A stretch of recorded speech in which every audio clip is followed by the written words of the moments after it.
Tom. And we are Velocities of Music, VIMTV. Today, guys, we're going to do a brand new release in 2011 by the band Copy, which, by the way, every time this week I've been like cutting or copying things on my computer, I think of this band and this album, Zonoscope, which we will now dissect for you by cutting and copying our review. Now, Copy, they're electronica, right? Right? Electronica, they're into the dance thing, right? I compare this, the closest thing that comes to my mind is Chromeo, Maserati, mostly because of the production, but you know, they're more post-rock than anything, but they do a lot of repetition. They had a dance element to it. But Scissor Sisters, Hot Chip, and the vocals even gave me a little bit of Yeasayer. Oh yeah, for sure. Definitely some tracks on there I got that vibe from. Absolutely. And this is an 11-track album, but the last track is this 11-minute, or I'm sorry, the 11th track is a 15-minute long, just kind of electronic dance opus closer. Kind of like the last one that we just did, Dow of the Dead, had that big, expansive rock closer, progressive rock closer. This one's like more like progressive electronica. It's kind of cool, but I think it's a little long. But Tom, what'd you think about Zonoscope? I thought this was good. To tell you the truth, I still enjoyed it more than I didn't enjoy it, but I think the charm kind of wore off after repeat listens. There are a few tracks that I really enjoyed, but the thing is, those tracks are at the beginning, so it almost kind of tricks me. It took me a while to realize it almost kind of tricks me into liking it more than I do, because it starts off strong, and I'm kind of like, yeah, and I'm in a good mood, and then I just kind of zone out for the rest of it, because I feel like the back half doesn't really have a lot that I enjoy. The melodies get less catchy. It focuses more on just kind of that dancey element than really doing something interesting, I guess.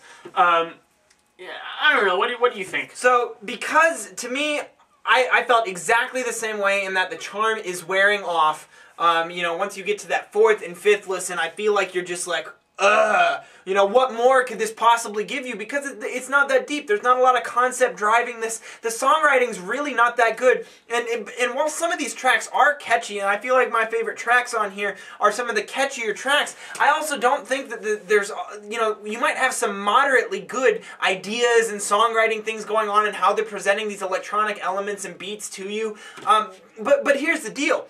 Even when you have good ideas, you know, after a couple minutes, if you don't do something with it, if you don't have a goal in mind by the end of the song to go from point A to point B and do something with that space, you know, then what are you really accomplishing? You can only use the same hook, the same cute hook over and over again before it kind of just, you know, wears off its charm. And so the album does that after a few listens, but these songs do that in the middle of the song, because it's the same idea over and over again. Cut, copy, as I do the Control-C, Control-V.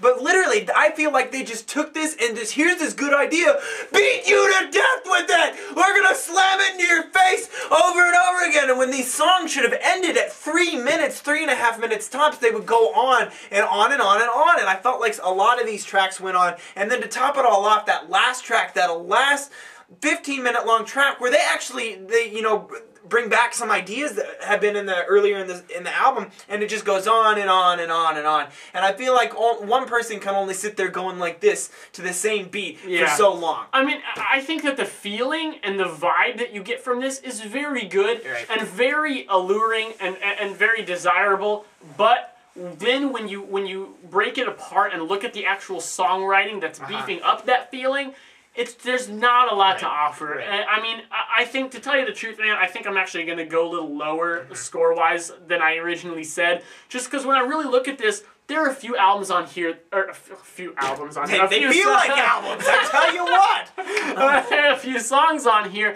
that I love. Honestly, there are a couple on here. Tracks 2 and 3, Take Me Over and Where I'm Going. I love those tracks. Probably going to be some of my favorite of the year by the end of the year, I would guess.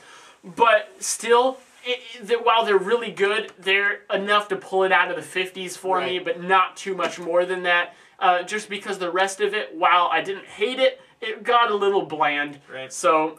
And I want to give these guys a little bit of credit here because I feel like the production is so big and beefy and just a really good sound for electronic music. But the problem is that they're not the first people to do this. This style of music has been around for a long time. You've seen this style of production for decades now. And so for a band to come out in the year 2011 and to do this over and over again and to really not offer anything in the realms of songwriting or development or even structures. Here you have, pretty simple structures that then just have this big tail on them. I feel like, it's kind of an underwhelming listen overall. I like how catchy some of the songs are. I like the production, but overall that originality bothers me. The unoriginality. I wish there was more songwriting, more variance in the song structures. I wish they had just aimed higher. That's really the fundamental thing for me, and I appreciate the idea of the closer, but I think it just takes the repetition to a whole accentuated level. I'm feeling, Tom. I'm gonna go 65. I think. I don't know where you're at. I'm actually gonna go 64. Okay, so right in there, this is the mid-60s album. For us, what that means, we like to explain the 60s because it's kind of an iffy score, and I think that if we go back to grade school, if we got a test score that said 60, we were grounded. And I think that when you're reviewing music, it's a different story. For us, 60 means it's a good album, and I think a lot of people out there will find enjoyment in this album and find a lot of things that they like, especially specific tracks. I feel like some of the tracks here are better than some of the other tracks. But I just think that on the whole that this thing needs some work. A little bit of work, and this would have been a very good album, but it's not quite there yet. So it's being held in the 60s range. What did you guys think about Zonoscope? Did you feel like this album is stronger than a mid-60s album? Did you feel like there was a lot of strengths? Tell us what those strengths are and why you liked it. And if you didn't like it and agree with us, well then high five. Now, what other cut copy albums are there?